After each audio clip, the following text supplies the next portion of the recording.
My name is Peter Abernathy. I'm a lieutenant at the High Point Police Department here in High Point. I've been at the police department for just about 18 years now, and have been a resident of High Point since I was about 6 years old, and grew up here and went to Johnson Street Elementary, and that's the first place I read the book that I chose to read today, and that book is The Bridge to Terabithia. And the reason I chose this book is that it's one of the first books that I can specifically recall reading, and I think it was in third grade. And the author does a really good job of describing the location where the story takes place. It's in Virginia, kind of a rural part of Virginia, and she does a very good job of painting a picture for you of the environment that you're in there. So it's a neat story about friendship, and it has really stuck with me. So, all right. This is The Bridge to Terabithia by Katherine Paterson. Chapter 1. Jesse Oliver Aarons, Jr. Baroom, baroom, baroom, barrippity, barrippity, barrippity, barrippity. Good. His dad had the pickup going. He could get up now. Jess slid out of the bed and into his overalls. He didn't worry about his shirt because once he began running, he would be as hot as popping grease, even if the morning air was chill, or shoes because the bottoms of his feet were by now as tough as worn-out sneakers.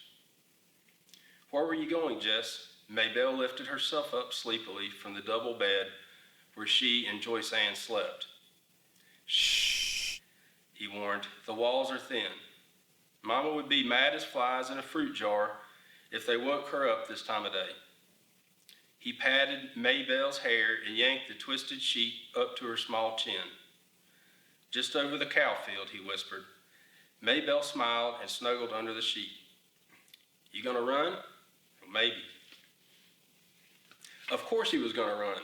He had gotten up early every day all summer to run. He figured if he worked at it, and Lord had he worked, he could be the fastest runner in the 5th grade when school opened up. He had to be the fastest. Not one of the fastest or next to the fastest, but the fastest. The very best. He tiptoed out of the house. The place was so rattly that it screeched whenever you put your foot down. But Jess had found that if you tiptoed, it only gave a low moan, and he could usually get outdoors without waking Mama or Ellie or Brenda or Joyce Ann. Maybelle was another matter. She was going on 7, and she worshiped him, which was okay sometimes. But when you're the only boy smashed between 4 sisters, and the older 2 had despised you ever since you stopped letting them dress you up and wheel you around in their rusty old doll carriage, and the littlest one cried if you looked at her cross-eyed, it was nice to have somebody who worshiped you, even if it got unhandy sometimes. He began to trot across the yard. His breath was coming out in little puffs. It was cold for August, but it was early yet. By noontime, when his mom would have him out working, it would be hot enough. Miss Bessie stared at him sleepily as he climbed across the scrap heap, over the fence, and into the cow field. Moo, she said, looking for all the world like another Maybelle with her big, brown, droopy eyes. Hey, Miss Bessie, Jess said soothingly, just go back to sleep. Miss Bessie strolled over to a greenish pasture.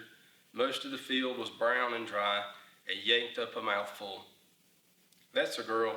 Just eat your breakfast. Don't pay me any mind.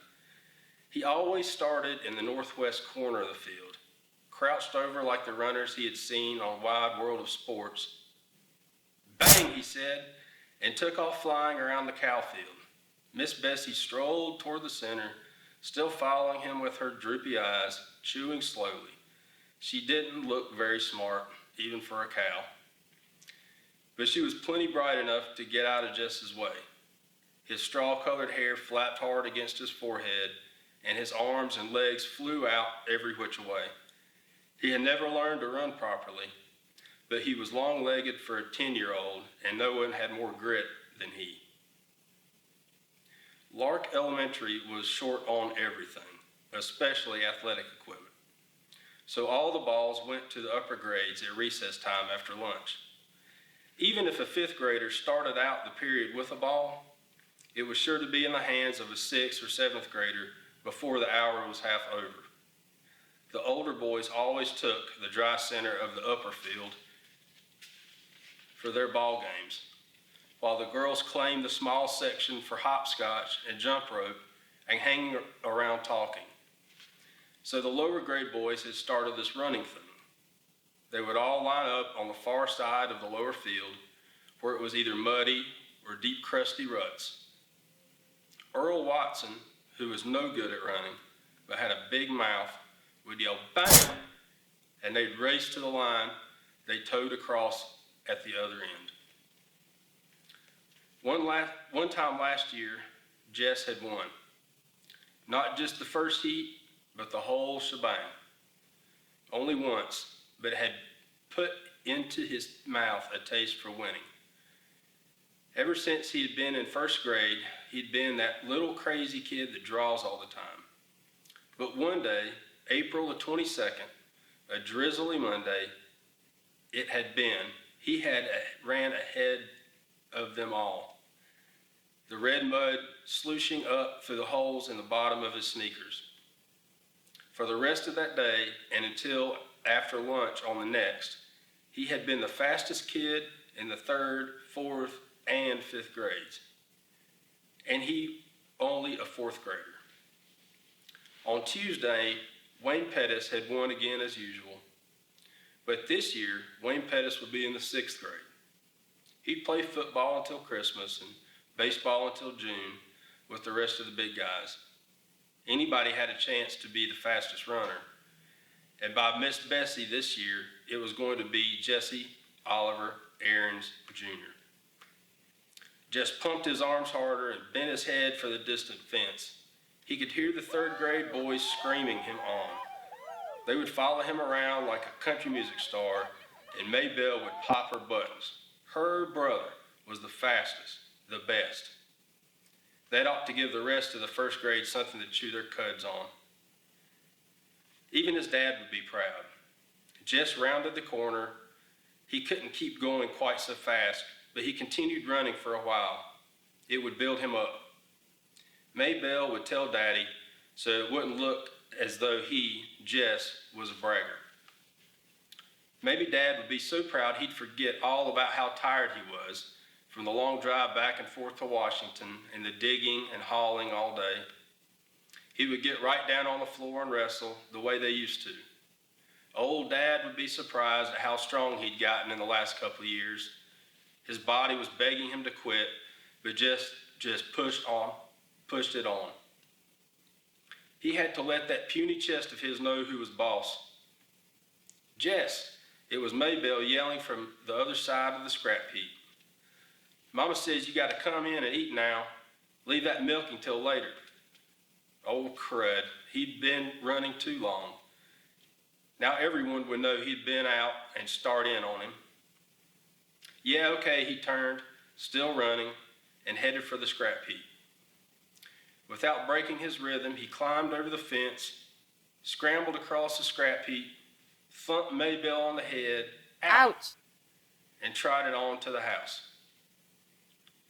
Well, look at the big old Olympic star, said Ellie, banging the 2 cups on the table so that the strong black coffee sloshed out, sweating like a knock-kneed mule. Jess pushed his damp hair out of his face and plunked down on the wood bench. He dumped 2 spoonfuls of sugar into his cup and slurped to keep the hot coffee from scalding his mouth. Ooh, Mama, he stinks. Brenda pinched her nose with her pinky, crooked delicately. Make him wash. Get over here to the sink and wash yourself, his mother said, without raising her eyes from the stove. And step on it. These grits are scorching the bottom of the pot already. Mama, not again, Brenda whined. Lord, he was tired. There wasn't a muscle in his body that didn't ache. You heard what Mama said, Ellie yelled at his back. I can't stand it, Mama, Brenda again. Make him get his smelly self off this bench. Jess put his cheek on the bare wood of the tabletop. Jesse, his mother was looking now, and put on a shirt. Yes, ma'am, he dragged himself to the sink. The water he flicked on his face and up his arms pricked like ice. His hot skin crawled under the cold drops. Maybelle was standing in the kitchen door watching him. Give me a shirt, Maybelle. She looked as if her mouth was set to say no, but instead she said, you shouldn't ought to beat me in the head, and went off obediently to fetch his t-shirt. Good old Maybelle. Joyce Ann would have been screaming yet from that little tap. 4-year-olds were a pure pain. I got plenty of chores needs doing around here this morning, his mother announced as they were finishing the grits and red gravy. His mother was from Georgia and still cooked like it. Oh, Mama, Ellie and Brenda squawked in concert. Those girls could get out of work faster than grasshoppers could slip through your fingers. Mama, you promised me and Brenda we could go to Millsburg for school shopping. You ain't got no money for school shopping.